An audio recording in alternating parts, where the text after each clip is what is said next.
Hey, what's up guys? Welcome back to Retro Pop Planet. So I won't drag this out because the video description gives it away, but I bought a Sony Sportsman. Actually, I thrifted it and it was kind of an unintentional thrift. I was in between clients last week on my lunch hour and I was right next to a thrift store that I don't normally go into, and I decided to pop in. Now, I wasn't really looking for anything in particular. Sometimes I'm just killing time, which is kind of what I was doing on this particular day. And the first thing I noticed was this vintage Masters of the Universe Cringer.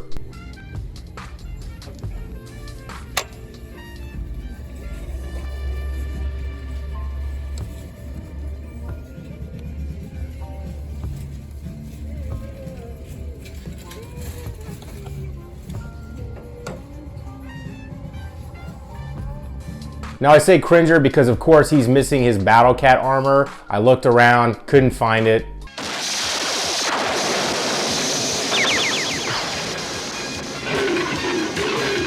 But I think he'll be a decent flip on eBay. The going rate is somewhere in the neighborhood of $12 to $15 plus shipping. And I paid like $2.99, so I'll make a little bit of money. But then the big score was the Walkman.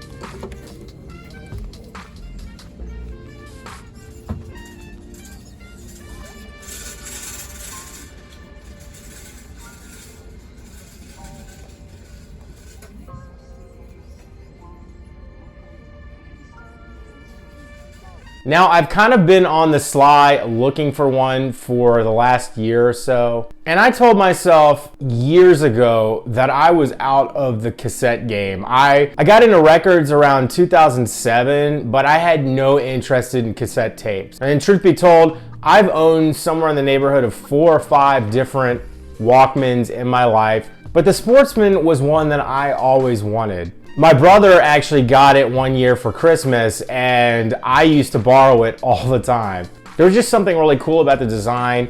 It was a little bit heavier weight than most of the Walkmans that I had throughout the 1980s. I don't have to undress me. Yeah, baby. I wanna be your fantasy. Well, maybe you could be mine. You just leave it all up to me. Don't you just love Prince? And one of the reasons that I didn't really want a Walkman is because I used to chew up tapes. I don't know if it was just overplaying them or if Walkmans back in the 80s had a tendency to run rough. The one thing I didn't know in the store was if it even worked. So let's check it out and see if it's working, and if it's not working, if it's broken, can I fix it? All right, so here's the Sportsman up close. As you can probably see, I've already removed the wax or whatever they use to write the price on here. And I cleaned it up a little bit. It does have a few nicks and a couple of scratches. And a little bit of the paint is worn away from here. But overall, it's in pretty decent condition. The only thing that I can really tell that's missing is from the user guide that I found online, this actually was for a separate belt clip that you could actually slide on here and then you could put it on your belt. But I have not tested this. I've got some batteries. I'm assuming they're AA. At least that's what the user manual said. So I'm just gonna go in here, open it up. It's super clean on the inside. And here is the battery compartment. It's actually very small. And it looks like you just wedge. Make sure I have that right. You just wedge these batteries in here. It's been so long since I've actually used a tape player that it feels like alien technology.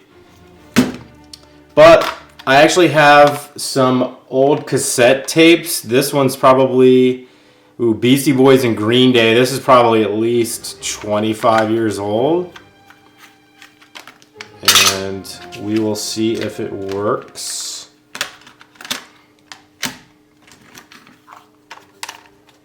So you load it on the pins.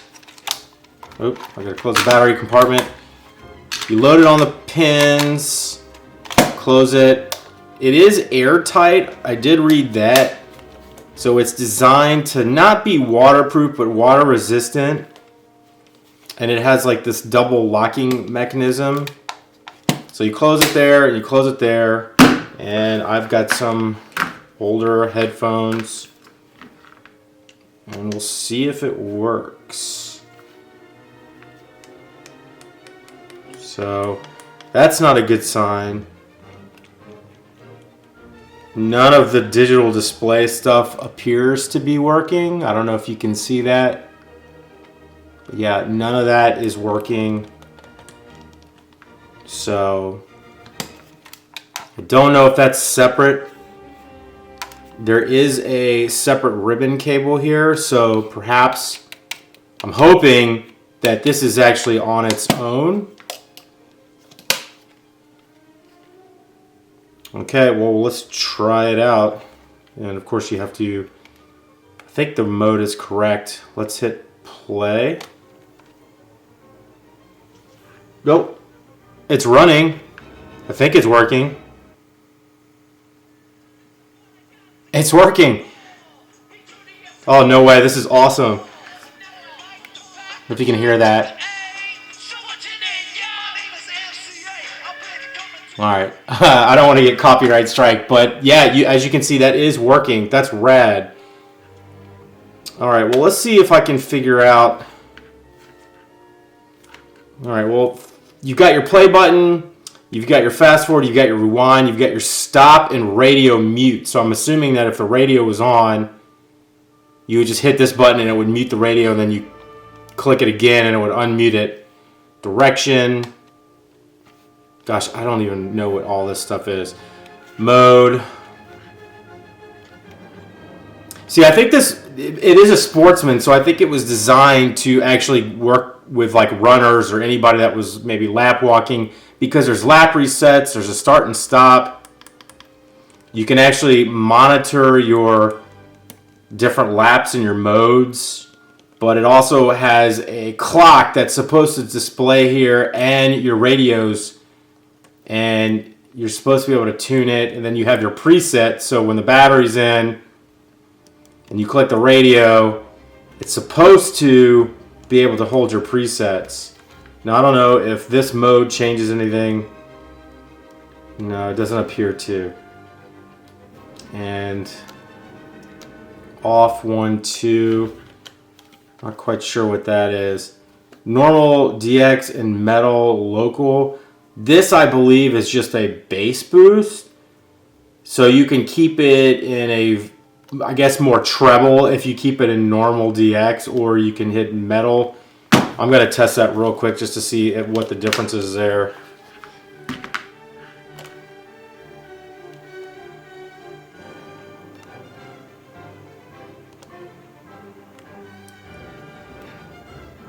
Alright, so from testing that, this would be like a bass boost, so the sound is definitely richer and clearer when I click it this direction. It's more of a, it's still in stereo, but I would say it's more mono, which is still not an accurate description, but when you push it this direction. So I'm going to keep it there just because it sounds better. I'm assuming, as in most bass boosted headphones or anything like that, you're actually going to use more juice, so more battery power if you stay in this mode. This here, I'm not too sure, but it doesn't necessarily seem to make much of a difference. I still need to read the manual, but for now, this is not working. But I don't really care because I was more psyched to use this as a tape player. So I need to do a little bit more research on this. All right, guys, welcome back. I hope you enjoyed that. So at this point, I'm kind of stumped. I'm assuming the digital display is burnt out, or if there is a disconnection, or if there are a couple soldered wires that have come undone, or if there's some corrosion. All I really cared about was the tape side working, because I didn't really want to go in there and have to, check around the belts and mess and put new belts on there. I thought that would have just been a complete pain in the butt. So I'm super psyched that it actually works. I've looked around in the internet. I cannot find my particular model, or at least anyone that has worked on it. So if you know of anybody that has worked on it online, or if there's a YouTube channel out there that can actually walk me through it, I might give it a go. So leave me a comment. There are a couple local vintage audio restorers in my area. I might actually talk to one of them and see if it's something that they would want to look at. It would be cool to have a fully working original. The other reason that I am kind of getting into cassettes now is that ever since the vinyl explosion, it's become really hard to find reasonably priced records. I have some really awesome local record shops, but the prices now are anywhere from $20 to $40 for one record, and most of them are new. It's really getting harder and harder to find vintage records from the 90s, for sure, primarily because CDs had come out and most companies had kind of just stopped making records. But any of those super rare ones are really becoming hard to find. But I have noticed in thrift stores, there are a ton of cassettes and some pretty decent bands. One of the other main reasons that I really got into analog music over the last 15 years is because I had a pretty extensive CD collection throughout high school, throughout college. I used to buy music all the time when I was in college, and we would burn CDs for each other, that whole mixtape game. And then when iTunes came out in the early 2000s, I started converting all of those CDs into MP3s and loading them into iTunes. And then I got rid of most of my CDs. Well, then the inevitable happened. My computer crashed and most of those files got corrupted. So I lost virtually all of my music. And this is pre-cloud. And I'm such a music fan, this totally bummed me out. Now I know I have a box of tapes somewhere, so it's just one more thing to be on the lookout for now when I go to thrift stores. So thrifting has been really fun recently. I actually have a couple other videos lined up. So if you want to continue on with me in this series, please hit that subscribe button. A like also certainly helps. And thanks for watching, guys. I'm gonna go get nostalgic.